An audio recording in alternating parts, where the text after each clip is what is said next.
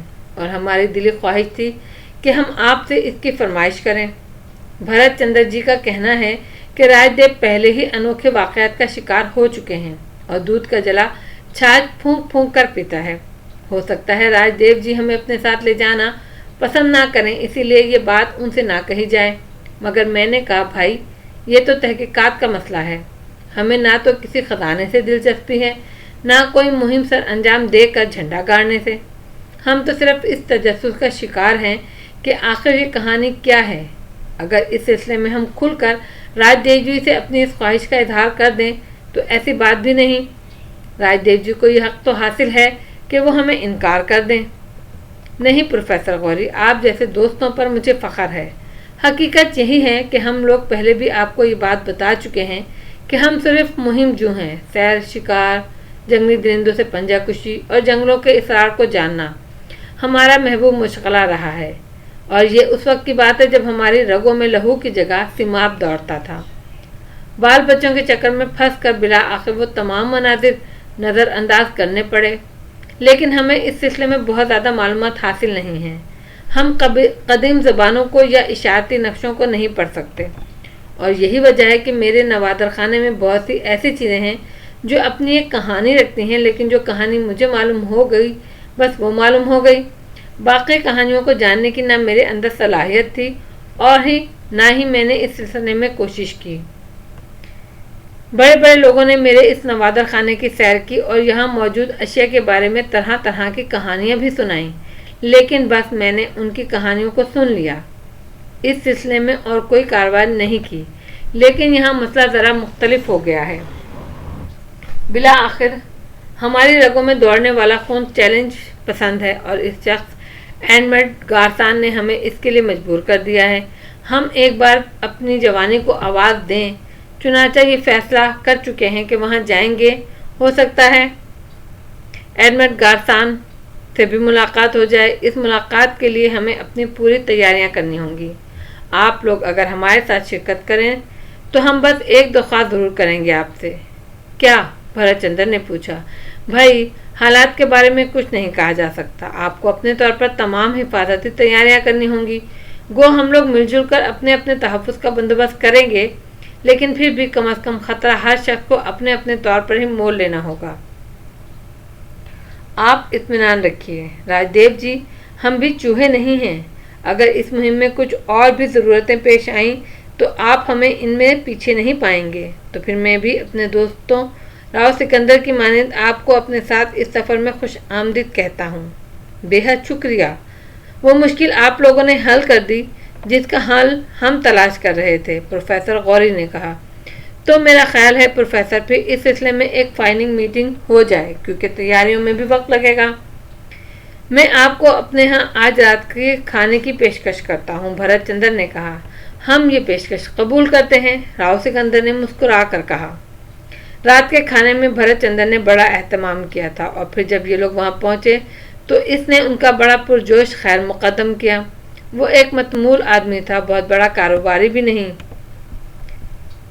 یہی وجہ تھی کہ راج دیو کی اس سے دوستی تھی۔ بہرطور بھرت چندر کے شاندار ڈرائنگ روم میں اس میٹنگ کا آغاز ہوا۔ اس سلسلے میں آخری کارروائیوں پر تبصرہ آرائی ہوتی رہی۔ راؤ سکندر نے گوانڈا سہارا کے نقشے کے بارے میں تفصیلات بتائیں اور پینسل سے ایک کاغذ پر وہ نشانات بنائے جہاں سے گوانڈا سہارا پہنچا جا سکتا تھا۔ اس نے کہا کہ وسطی سہارا میں داخل ہونے کے بعد دریائے گوانڈا کے ساتھ ساتھ آگے بڑھنا ہوگا۔ اس سلسلے میں اس نے اپنے اس آخری سفر کی تفصیلات بھی بتائیں جو بے حد بھیانک تھیں۔ تمام لوگ حیرت دلچسپی سے اس مہم کی داستان سن رہے تھے۔ بھرت چندر نے کہا، یہ تو اچھی بات ہے، آپ لوگ وہاں کافی دور تک ہو آئے ہیں۔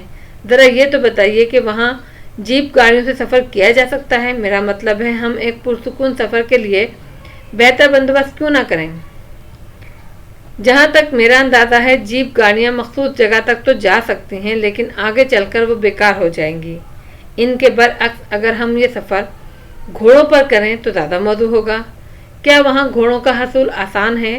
افسوس، اس بارے میں ہمیں تفصیلات نہیں معلوم، لیکن میرے خیال میں یہ اتنا مشکل کام بھی نہیں ہوگا۔ اگر سہارا میں ہمیں گھوڑے نہ مل سکے تو اس کے آس پاس کی بستیوں میں تلاش کر لیں گے۔ اور انہیں قیمتاً خرید لیں گے۔ یہ شاید اتنا مشکل کام نہ ہو کیونکہ اس علاقے میں گھوڑے کی سواری عام ہے۔ گویا یہ بات طے ہے کہ سفر گھوڑوں پر کیا جائے گا۔ ہاں، سہارا کے جنگلات کے اندر، راج دیو نے مسکراتے ہوئے کہا، اور سب لوگ ہنس پڑے۔ اس سفر کے لیے ہمیں کیا کیا ضرورتیں پیش آئیں گی؟ ہمیں کیا کیا انتظامات کرنے ہوں گے؟ ضروریات زندگی کی وہ چیزیں جو ایسے سفر میں کام آ سکتی ہیں، پہلے کی بات دوسری تھی۔ بعض اوقات تو ہم دونوں دوست اس طرح بے سر و سامانی کی حالت میں نکل پڑتے تھے کہ رائفلوں کے علاوہ ہمارے پاس کچھ نہیں ہوتا تھا۔ لیکن اس بار صورتحال ذرا مختلف ہے۔ ایک تو یہ ٹولی جوانوں کی ٹولی نہیں ہے، ہمیں اپنی عمر کو بھی ذہن میں رکھنا ہوگا، چنانچہ کچھ ایسی چیزیں جو ہمیں ضرور ساتھ لینا ہوں گی جو ہمارے لیے آرام بھی مہیا کر سکیں۔ نمبر 2، میں خاص طور پر ایڈمنڈ گارسان کی طرف توجہ دلانا چاہتا ہوں۔ جو شخص اس مقصد کے حصول کے لیے ایک زندگی لے سکتا ہے، وہ اپنے مقصد میں مداخلت پر مزید مجرمانہ کارروائیاں بھی کر سکتا ہے۔ چنانچہ خصوصی طور پہ ہمیں اسلحے کی جانب توجہ دینا ہوگی۔ ہمارے پاس بہترین اسلحہ ہونا چاہیے تاکہ کسی بھی صورتحال میں اس سے نپٹا جا سکے۔ میں اس کی تائید کرتا ہوں، کرنل فیروز نے کہا۔ آپ تو یقیناً اس کی تائید کریں گے کرنل، کیونکہ آپ کو اپنی پرانی زندگی یاد آ گئی ہوگی۔ ویسے بھی ہم یہ مہم کرنل کی نگرانی میں سر انجام دیں گے اور کرنل ہماری اس ٹیم کے سربراہ ہوں گے۔ راج دیو نے کہا، ارے بھائی، یہ کوئی فوجی مہم ہوتی تو میں ضرور اس سلسلے میں آپ کی رہنمائی کرتا، لیکن جنگل کی اس مہم میں تو وہ 2 تجربے کار شکاری موجود ہیں، میری بھلا کیا گنجائش؟ کرنل فیروز نے ہنستے ہوئے کہا، خیر، یہ مسئلہ طے ہو جائے گا، یہ کوئی اہم بات نہیں ہے۔ اس سلسلے میں کوئی اور اہم نکتہ؟ سب سے اہم، کرنل فیروز نے کہا، اور سب چونک کر اسے دیکھنے لگے۔ کرنل نے مسکراتے ہوئے کہا، ہم صرف ایک مہم پر نہیں جا رہے، اس علاقے میں داخل ہو کر ہم اس اسرار کی تلاش کریں گے جس کا تعلق اس لاش اور قندیل سے ہے۔ لاش اور نقشہ ہمارے پاس نہیں ہے، ہوتا بھی تو بیکار تھا کیونکہ ہم میں سے کوئی اسے جاننے کی صلاحیت نہیں رکھتا۔ ان تمام حقیقتوں کو تلاش کرنے کے لیے ہمارا طریقہ کار کیا ہوگا؟ وہ سب متعجب نگاہوں سے کرنل کو دیکھنے لگے۔ انہیں حیرت ہوئی کہ واقعی ان سب سے اہم موضوع پر انہوں نے گفتگو کیوں نہیں کی۔ سبھی ایک دوسرے کی شکلیں دیکھنے لگے۔ پھر راؤ سکندر نے کہا، واقعی راج دیو، یہ موضوع تو سب سے اہم ہے، نہ جانے کیوں ہم نے ابھی تک اس پر گفتگو نہیں کی، توجہ نہیں دی۔ راج دیو بھی ہنسنے لگا اور پھر بولا، بعض اوقات ایسا ہی ہوتا ہے، اپنے جوش میں ہم اس اہم بات کو نظر انداز کر گئے۔ شکریہ کرنل، واقعی یہ سب سے اہم نکتہ ہے، میرے خیال میں ہمیں اس پر مکمل گفتگو کرنی چاہیے۔ میں آپ کو گوانڈا سہارا کے بارے میں تفصیلات بتا چکا ہوں۔ اس چھوٹی ندی کو تلاش کریں گے جس میں وہ لاش بہتی ہوئی آ رہی تھی، اور میں سمجھتا ہوں اسی کی مخالف سمت ہمارا سفر جاری رہے گا۔ ہم اس ندی کے راستے سفر کرتے ہوئے یہ سراغ لگائیں گے کہ لاش کہاں سے آئی تھی اور قندیل کی کیا کہانی ہے۔ اس کے علاوہ اور کوئی طریقہ کار میرے خیال میں مؤثر نہیں ہو سکتا۔ اگر آپ کے ذہن میں اور کوئی تجویز ہے تو بتائیے۔ نہیں، میں نے تو بس ایک خیال پیش کیا تھا۔ ظاہر ہے ہمیں اپنے ساتھ قندیل کو بھی لے جانا ہوگا، اسے ان علاقوں میں کنٹرول کرنے کے لیے ہمیں خصوصی توجہ دینا ہوگی۔ کیا معلوم کیا حالات پیش آئیں وہاں پہنچ کر، اس کی کیا کیفیت ہو، اس کا پورا خیال رکھنا ہوگا۔ میرے خیال میں اور اس سلسلے میں کوئی اہم بات نہیں ہے۔ ویسے کیا یہ ہمارے ساتھ گھوڑوں پر سفر کر سکے گی؟ بالکل، بشرطیہ وہ ذہنی طور پر بہتر ہو۔ دہلی میں وہ گھڑ سواری کرتی رہی ہے، راؤ سکندر نے کہا۔ کیا آپ اس بات سے متفق ہیں کرنل کہ ہمیں اسی انداز میں کام کرنا چاہیے؟ بالکل، جب ہمارے پاس اور کوئی ذریعہ نہیں ہے تو پھر ہم اس ندی ہی کو راہبر بنائیں گے۔ میرے خیال میں یہ موضوع یہاں ختم ہو جانا چاہیے۔ رہی بات اس نقشے کی جو ایڈمنڈ گارسان کے پاس ہے، تو ہمیں اس نقشے سے کوئی سروکار نہیں ہے، کرنل فیروز نے جواب دیا۔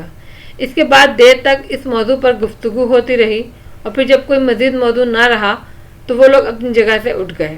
یہ طے پا گیا تھا کہ راؤ سکندر اور کرنل فیروز دہلی واپس چلے جائیں، غزال اور قندیل کو یہیں چھوڑ دیا جائے تاکہ غزال اور قندیل کی نگرانی کرتا رہے۔ راج دیو، پروفیسر غوری اور بھرت چندر انتظامات کریں، پھر یہاں سے یعنی الہ آباد سے سفر کا آغاز کیا جائے۔ اس کے لیے بھی راستے متعین کر لیے گئے تھے۔ الہ آباد سے جھانسی پہنچنا ہوگا اور جھانسی سے رستوریا کے بعد سہارا کی طرف رخ کیا جا سکتا ہے۔ اس سلسلے کا کیا کیا طریقہ سفر ہوگا اس کا بھی تعین کر لیا گیا تھا۔ قندیل کی حالت مسلسل بہتر تھی۔ دہلی کی نسبت وہ یہاں زیادہ پرسکون تھی۔ کئی بار اسے لکڑی کے ان زیورات سے الجھے ہوئے دیکھا گیا۔ غزال نے خاص طور سے اس کا جائزہ لیا تھا کہ لکڑی کے ان ٹکڑوں کی موجودگی میں وہ کیا اندازہ لگاتی رہتی ہے، اس کا کھویا پن کس کیفیت کا حامل ہوتا ہے۔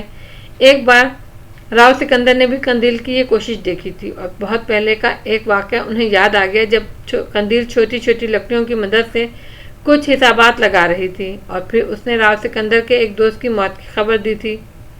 راؤ سکندر نے اس کا تذکرہ غزال سے بھی کر دیا، لیکن غزال اس سے کوئی فائدہ نہیں حاصل کر سکا۔ بہادر منصوبے کے مطابق راؤ سکندر اور کرنل فیروز دہلی واپس چل پڑے۔ راستے میں وہ اسی موضوع پر گفتگو کرتے رہے۔ کرنل فیروز نے اپنی فوجی تجربات کی بنا پر راؤ سکندر سے کہا تھا کہ وہ بہت محتاط رہنے کی ضرورت محسوس کر رہے ہیں، خاص طور سے اس شکل میں کہ اس مہم میں ان کا واسطہ ایک دشمن سے ہوگا جو اپنے طور پر کامیابی حاصل کرنے کی کوشش کرے گا، اور جس نے اپنا موقف یہ اختیار کیا تھا کہ اگر وہ راؤ سکندر اور راج دیو سے مل کر یہ مہم سر انجام دے تو ہو سکتا ہے اس کی پہنچ خزانے تک نہ ہو سکے، کیونکہ اس کے 2 وسائل محدود ہیں۔ راؤ سکندر نے اس سے اس سلسلے میں سوال کیا تھا کہ کیا ایڈمنڈ گارسان کو وہ سہولتیں حاصل ہو سکتی ہیں جو اسے گوانڈا سہارا میں کامیابی دلا دیں، جس پہ کرنل فیروز نے کہا یہ کوئی مشکل کام نہیں ہے، ہو سکتا ہے ایڈمنڈ گارسان نے اپنے اور بھی مددگار تیار کر لیے ہوں۔ بہرطور اس بات کے امکانات بھی موجود تھے کہ جو کچھ انہوں نے سوچا ہے اس شکل میں سامنے نہ آئے، لیکن احتیاط اولویت رکھتی ہے۔ بالآخر وہ دہلی پہنچ گئے۔ کرنل فیروز اپنی رہائش گاہ کی طرف چلے گئے اور راؤ سکندر نے اپنے گھر کا رخ کیا۔ یہاں کے معاملات میں کوئی خاص بات نہیں تھی، سب کچھ پرسکون چل رہا تھا، البتہ ستوت جہاں قندیل کے لیے مضطرب تھے۔ راؤ سکندر کو تنہا دیکھ کر وہ بے چینی سے بولی، کیا ہوا؟ قندیل کہاں ہے؟ راؤ سکندر کے ہونٹوں پر مسکراہٹ پھیل گئی۔ انہوں نے کہا، قندیل کو میں الہ آباد میں چھوڑ آیا ہوں، بہت بہتر حالت میں ہے۔ اس دوران اس پر کوئی خاص کیفیت نہیں طاری ہوئی۔ الہ آباد میں بہت سے اہم ڈاکٹروں نے اس کا معائنہ کیا اور اس کے مرض کو ایک ذہنی مرض قرار دیا۔ ان کا کہنا ہے یہ مرض شدید نوعیت کا نہیں ہے، لیکن اگر اس کا مؤثر علاج نہ کیا جائے تو ہر مریض کے مستقل پاگل ہو جانے کا خطرہ ہوتا ہے۔ اس مؤثر علاج کے لیے ڈاکٹروں نے مشورہ دیا ہے کہ اسے یورپ لے جایا جائے، اور میں نے فیصلہ کر لیا ہے میں کچھ عرصے کے لیے اسے لے کر یورپ چلا جاؤں۔ میں بھی چلوں گی، ستوت نے کہا۔ نہیں ستوت، ممکن نہیں ہے۔ بہتر علاج کے لیے یکسوئی ضروری ہوتی ہے، اور پھر یہاں کے معاملات کے لیے بھی تو کوئی نہ کوئی نگران ہونا چاہیے۔ میں تم پر پورا اعتماد کرتا ہوں کہ تم یہاں کے حالات کو قابو میں رکھ سکو گی۔ جہاں تک قندیل کا معاملہ ہے تو تمہیں اس بات کا اطمینان کر لینا چاہیے کہ اگر اس کا صحیح علاج ہو جائے تو پھر اس میں کوئی خامی نہیں رہے گی۔ میرا تو یہ خیال ہے تم خوشی سے مجھے اجازت دو کہ میں اسے علاج کے لیے یورپ لے جاؤں اور اطمینان سے اس کا علاج کرانے کے بعد واپس آؤں۔